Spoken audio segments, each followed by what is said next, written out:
So it's my pleasure to introduce the first speaker, Wei Lu from the University of Michigan. And his talk is Compute in Memory Architectures for Neuromorphic Computing and AI Acceleration. I think we are a few minutes early, but I will start, and hopefully people will not miss too much.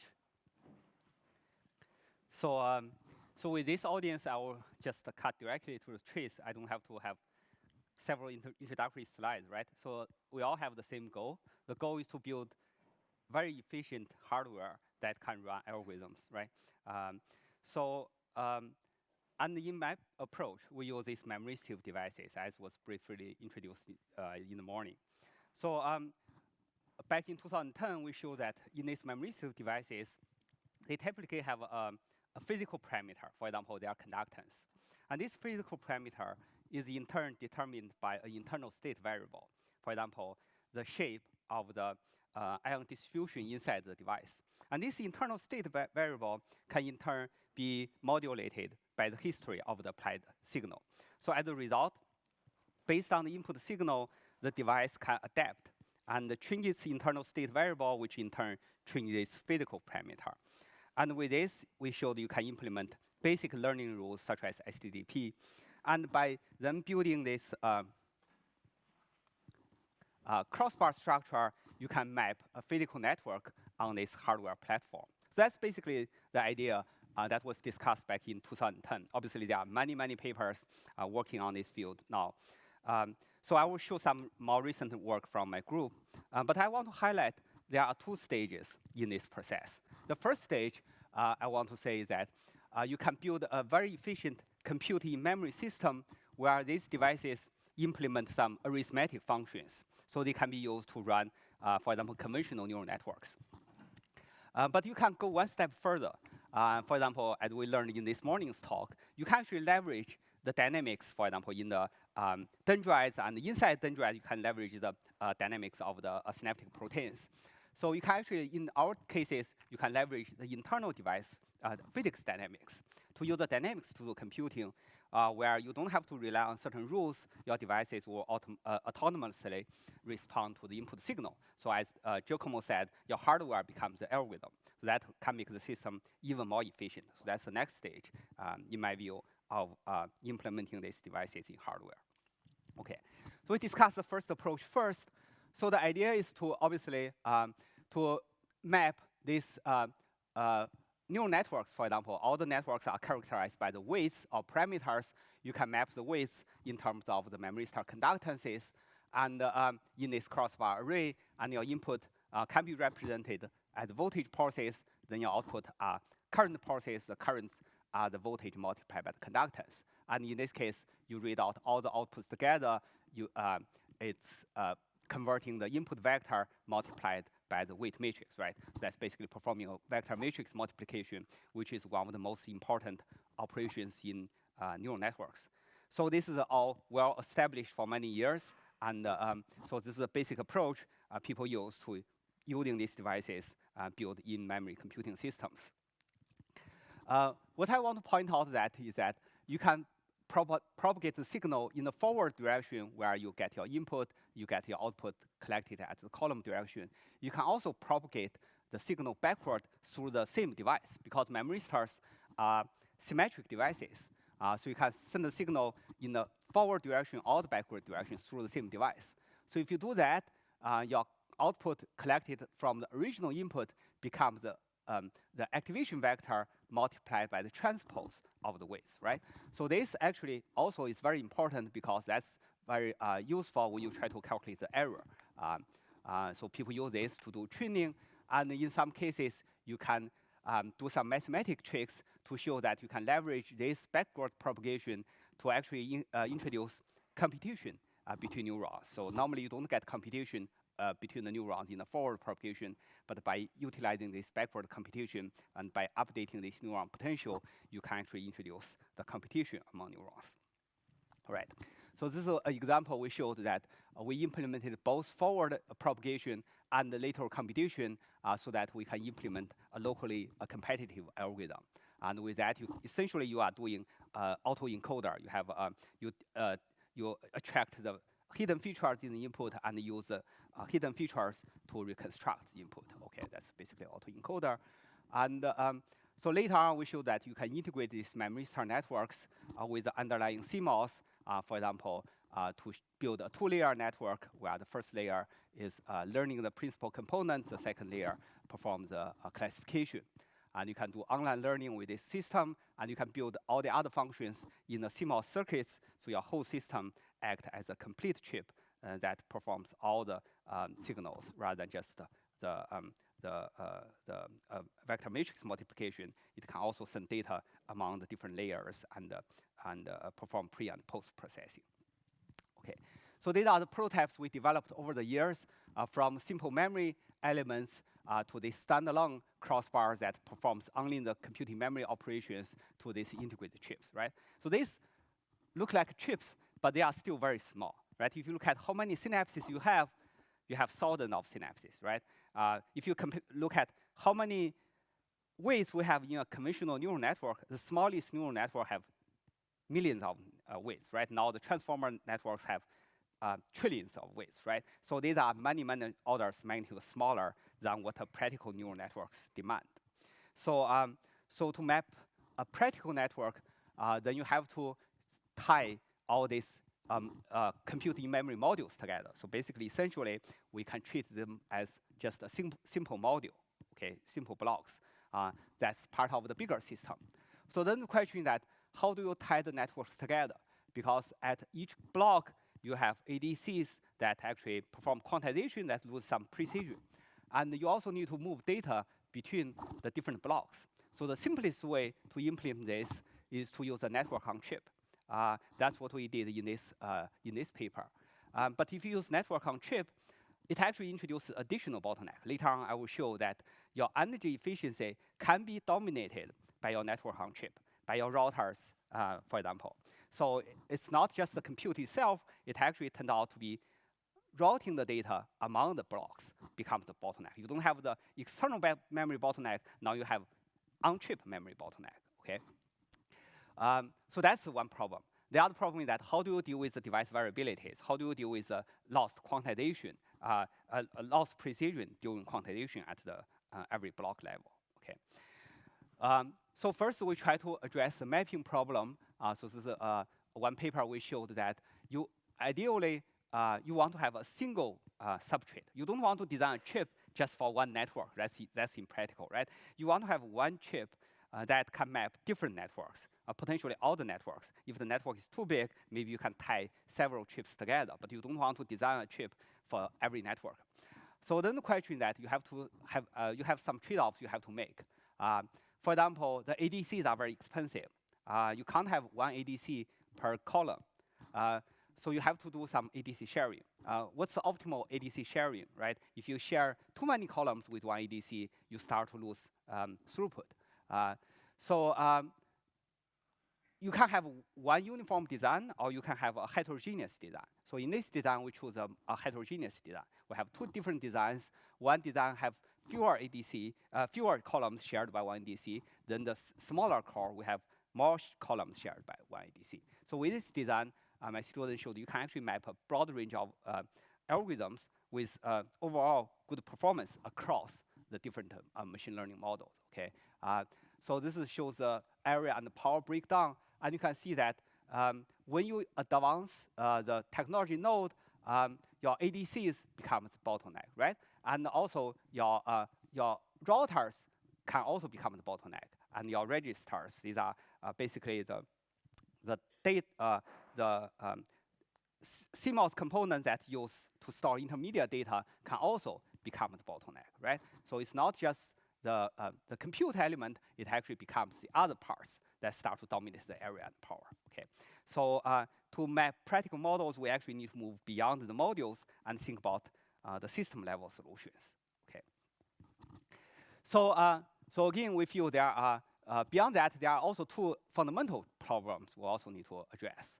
So one of the fundamental problems is that inside the module, the computation is done by the analog devices. The current is summed up in analog fashion, right? So, So then we have to worry about device variabilities, because if you only send data into one device, you read the output from one device, you can actually tolerate sizable variations because you can quantize it and you can get rid of a lot of variation effects. But if you add all the current together, even a small variation from output of one cell, you have hundreds of cells in series, they all add up. So this effect is amplified by hundreds of times. So that can cause significant problem in your accuracy at the end. So that's one problem. The other problem is that when you do computing memory, you have a limited on-chip memory size. So we can't, as I mentioned earlier, you can't change the chip. You don't want to design a new chip for a new model, right? But the model keeps changing. So this every 2 years, the model may become 10 times bigger, right? How do you make your chip future-proof? How do you fit bigger models on this chip? That's another concern that I think we have to address.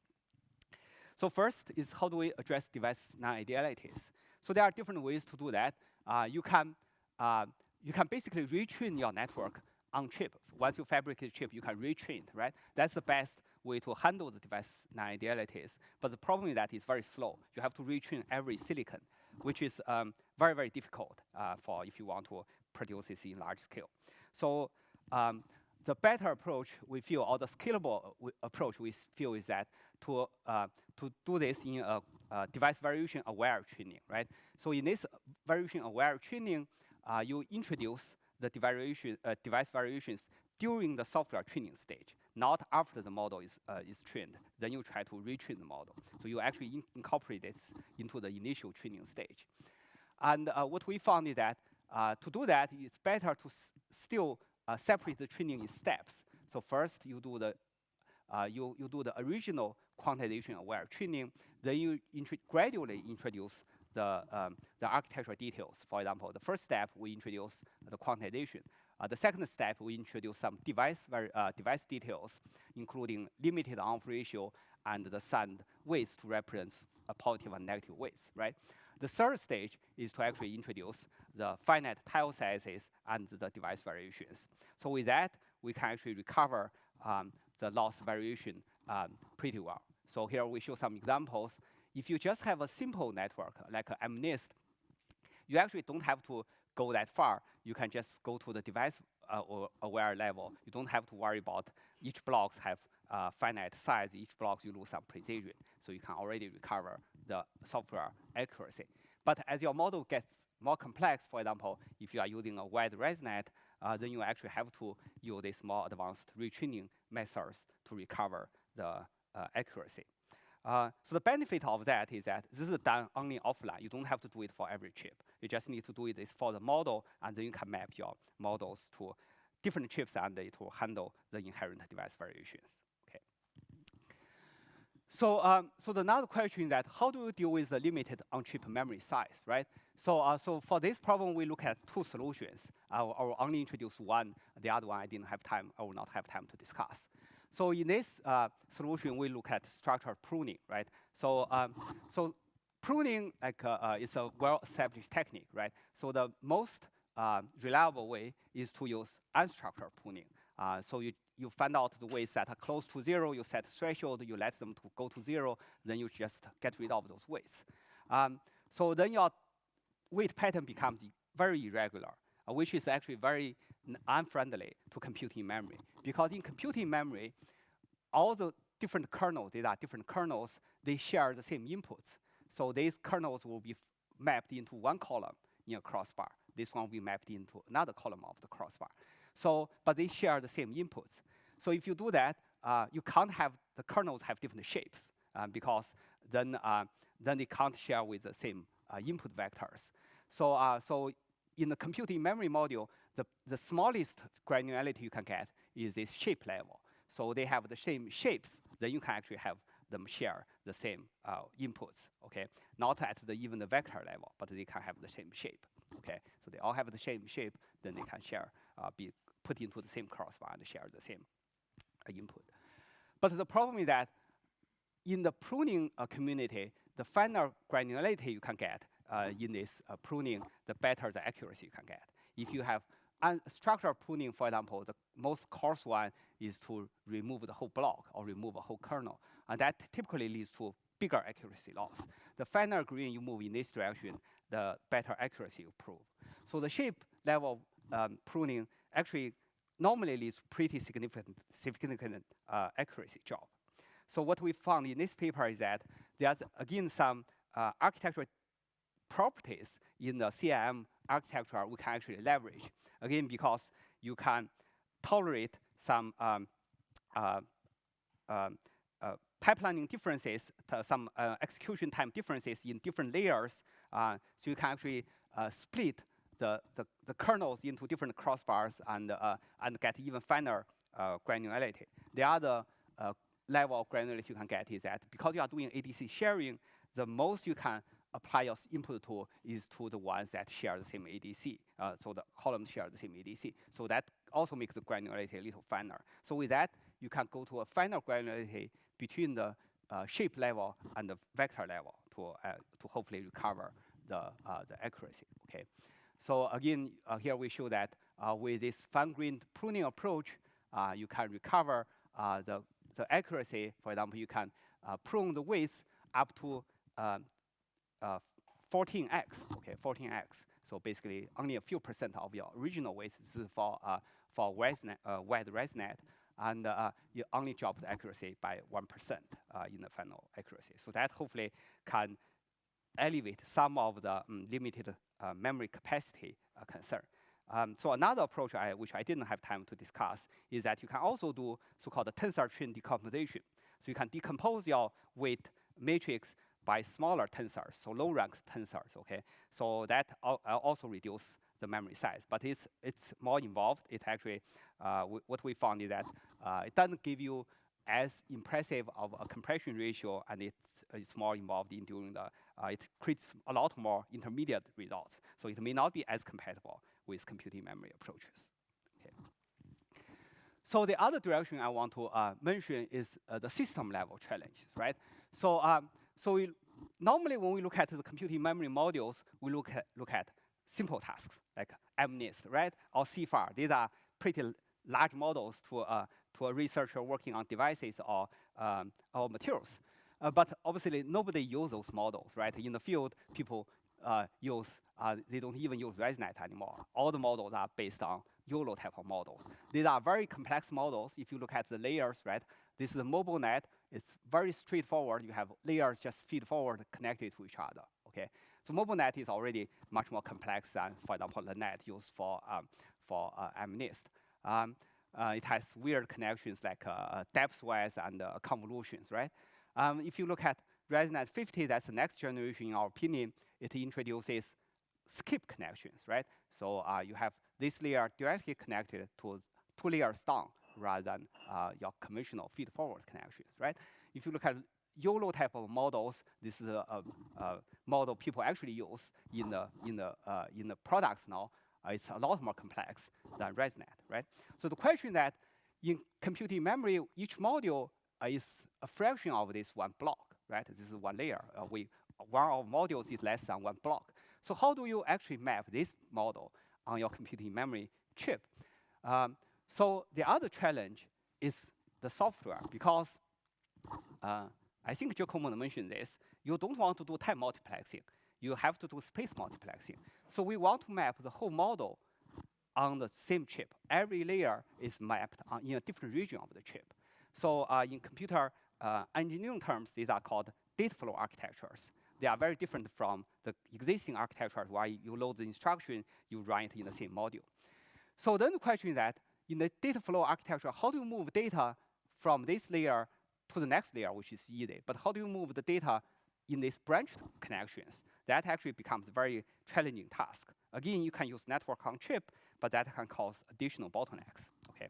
So the question that you actually need to design very efficient higher level software that can actually manage the network architecture and map your network architecture onto your underlying hardware. So we spend a lot of effort in this aspect and show that how you can take a commercial machine learning model, the latest model you can get, and actually map it very, very efficiently into this data flow architecture based on computing memory modules. Okay.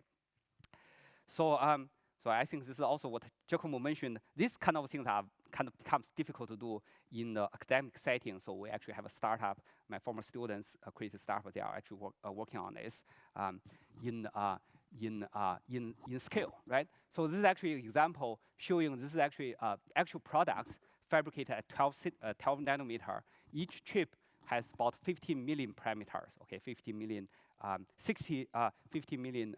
8-bit parameters. Okay, so 50 million megabytes. And we can tie 4 of them together and put it on a standard M.2 card.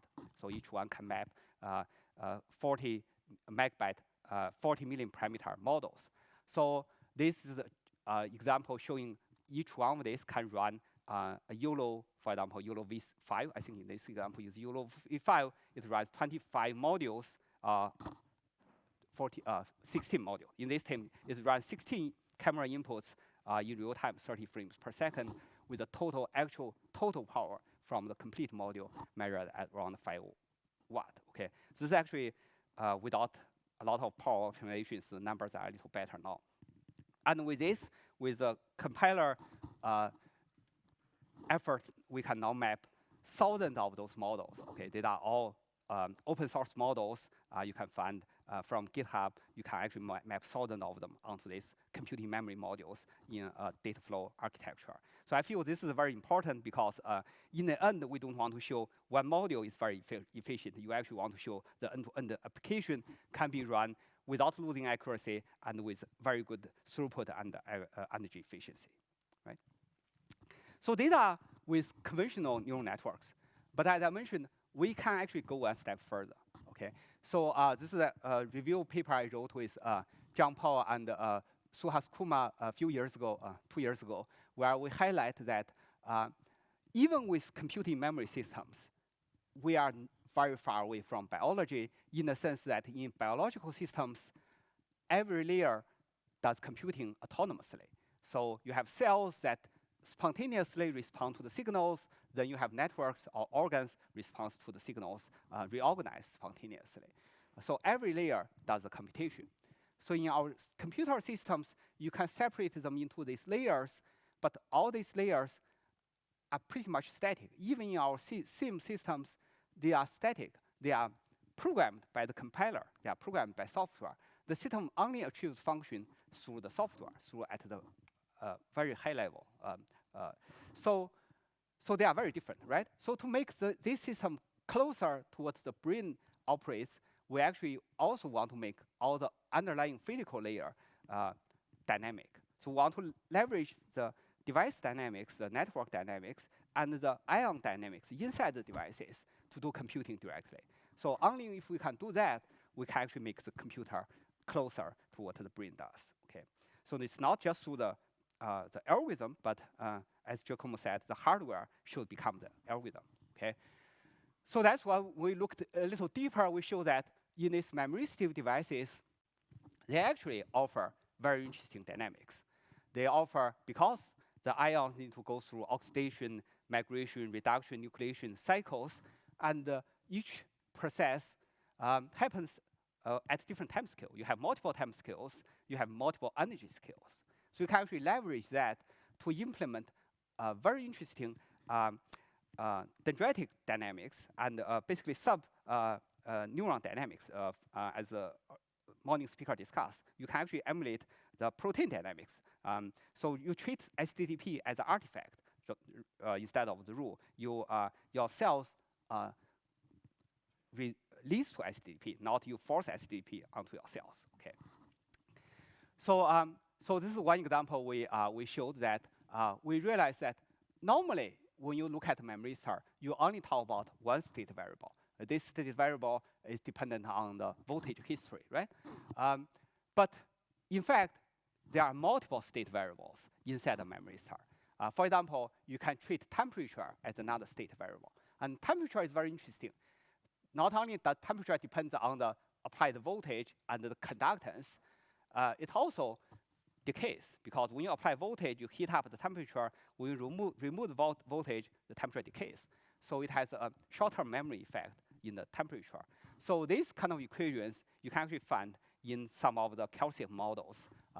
So these are dynamics inside the device, right? So this type of device, we call them second-order memory stars. So you have two state variables, and the first state variable depends on the dynamics of the second state variable, right? So with that, we can natively implement SDTP. Again, that becomes an artifact. Because when you apply the first pulse, the pulse is not enough to program the cell, but it can increase the temperature. And over some time, if nothing else happens, the temperature will just decay, nothing will happen.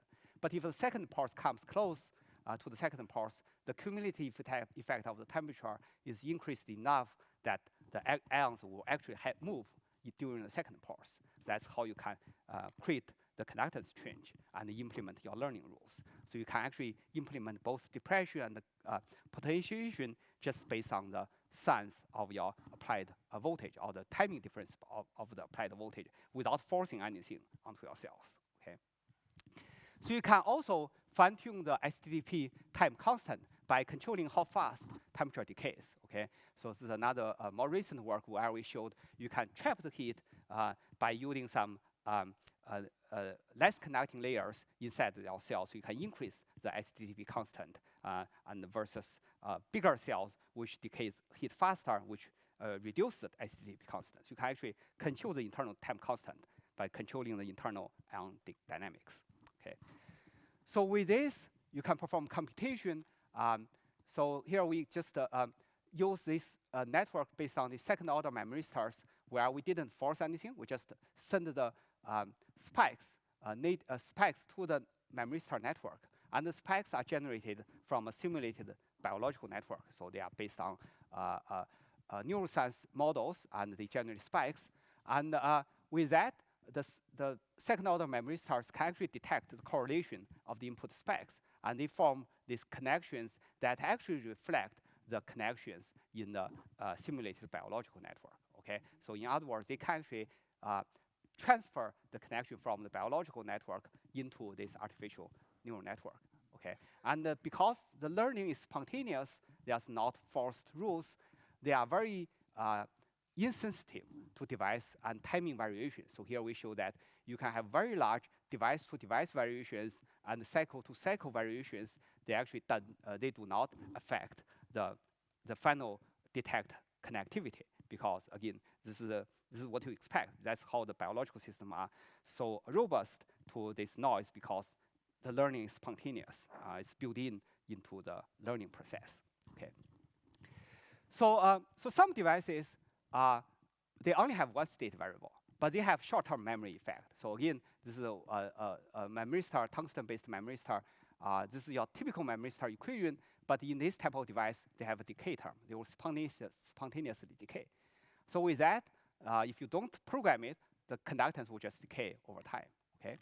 So this device can also be used to perform computation, because even though they can't be trained, because the weight will always decay, you can't really form a long-term potentiation effect. But you can excite the devices. And the excited state reflect the temporal information. For example, if you have multiple spikes that are close to each other, you can keep exciting the devices.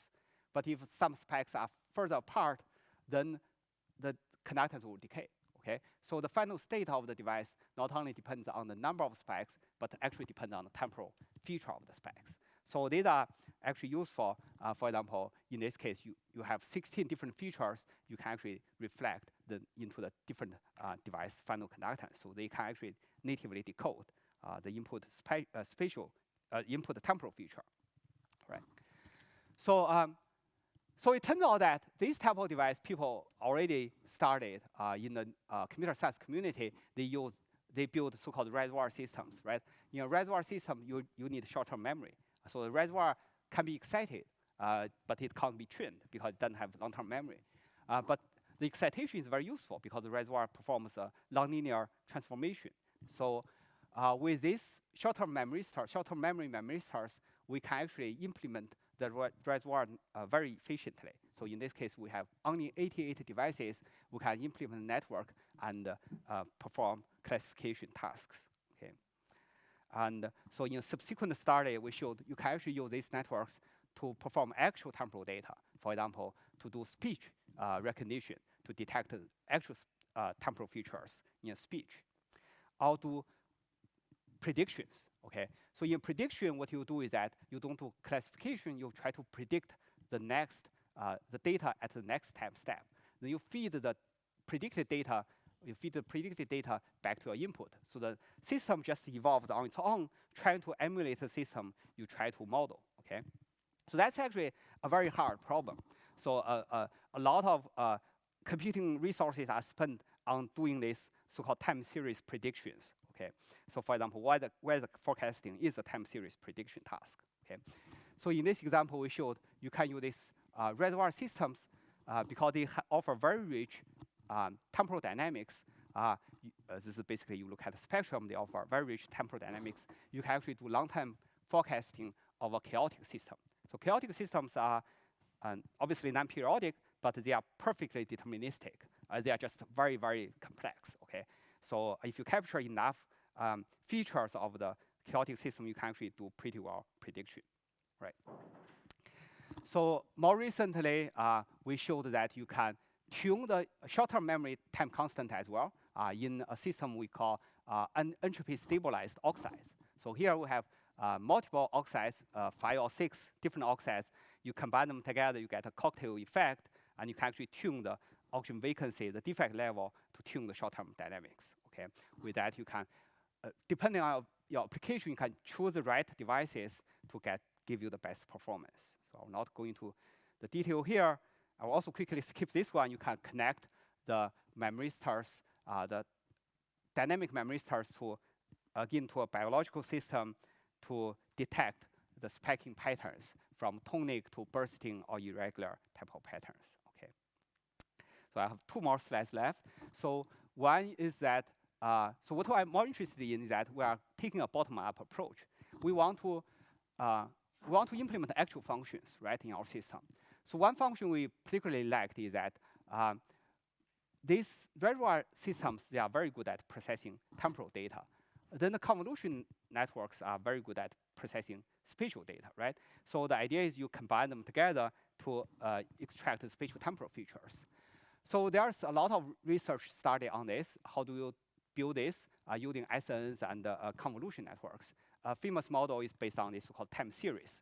So in time series, you record the last spike, and you decay based on the time from the last spike. So that's how they encode the temporal data. But it loses a lot of information. With the short-term memory stars, you can actually encode all the previous spikes.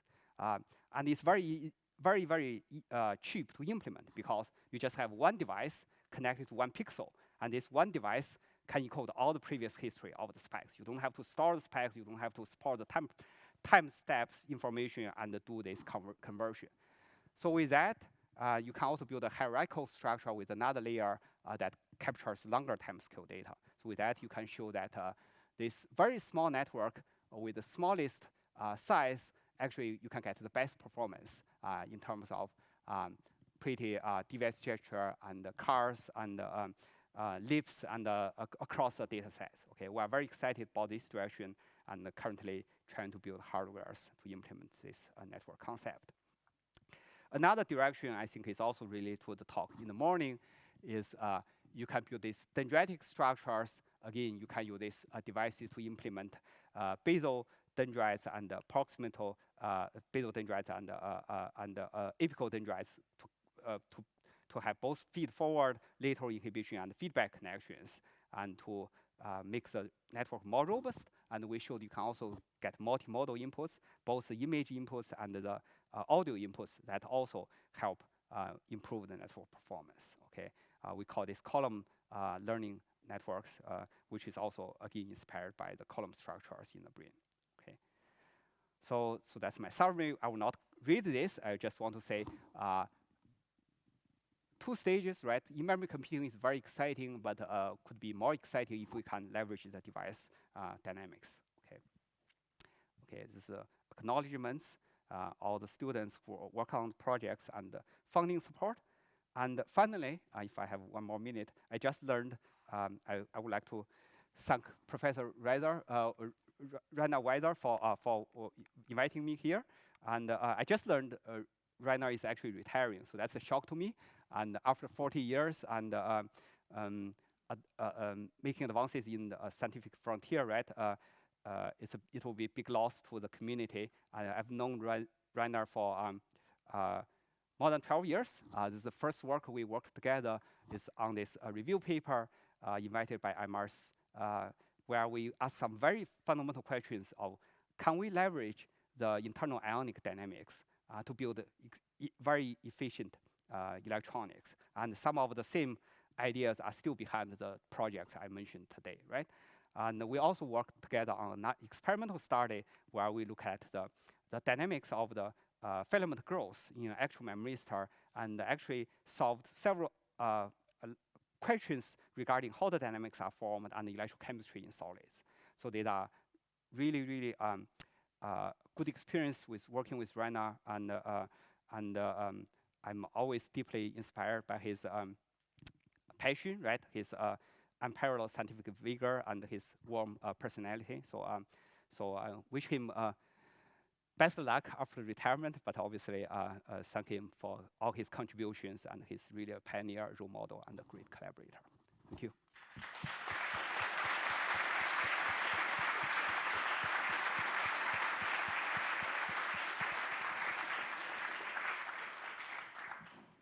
So thank you.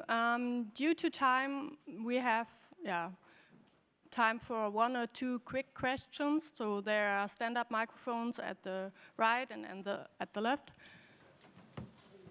Do you have any questions? Then please state your name and your affiliation.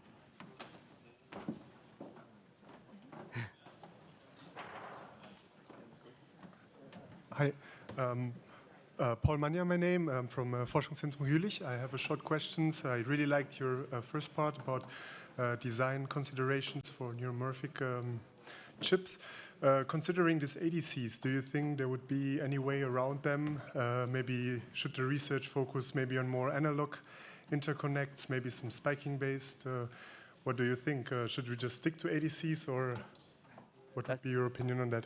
That's a great question. So I'm not an analog designer, so I can't really answer the ADC question with authority, but my feeling is that it's hard to optimize the ADCs, and there's always a trade-off between precision and energy and the area. So it's impossible to get around this trade-off. So I agree with you. It's better to look at analog connections between the layers, and also maybe look at spiking networks which can actually tolerate some of the lower precisions, rather than trying to focus on high precision ADC implementations with analog circuits. Thanks. Yeah, Lambert Alf, TU Darmstadt. I didn't get your strategy towards materials. I've seen one slide. There was a high temperature superconductor, YBCO, and there was also a high entropy oxide. So what is your strategy towards materials? Yes. So it's actually just a high entropy oxide. The YBCO, it's just a substrate. It's a conducting substrate. We grow epitaxially. So it's because you have to be able to access the device. So in this case, we use YB0 as a conducting substrate, and we use a top electrode. So that's how we make the 2-terminal devices. Okay, but our device is a high entropy oxide. Hey, thanks for inspiring talk. This is Mahyar from Radboud University, and I have a question regarding to volatility and non-volatility. How much those are important, because you already developed STM, short-term memory, but also long-term memory is important. And from learning perspective, we have LSTM that is able to forget also, but it's able to remember. So what's your idea? Which kind of design for artificial synapse could be the optimum one?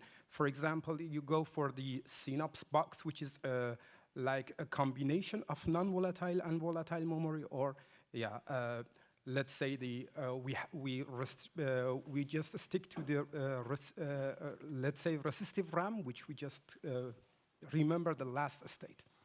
Yeah, great question. So my feeling is that you can't have one device that fits all applications. Okay, so the DNs and the spiking networks, or the temporal efficient processing different application domains, in my opinion. So I think for DNNs, obviously you want non-volatility, you want to improve the linearity during training and all of that. There's a big research area. But for spiking networks, I feel there's actually some very unique opportunities where we can leverage the volatility of the device. Yep. Thank you. Thanks again to Wei Lu. Thank you.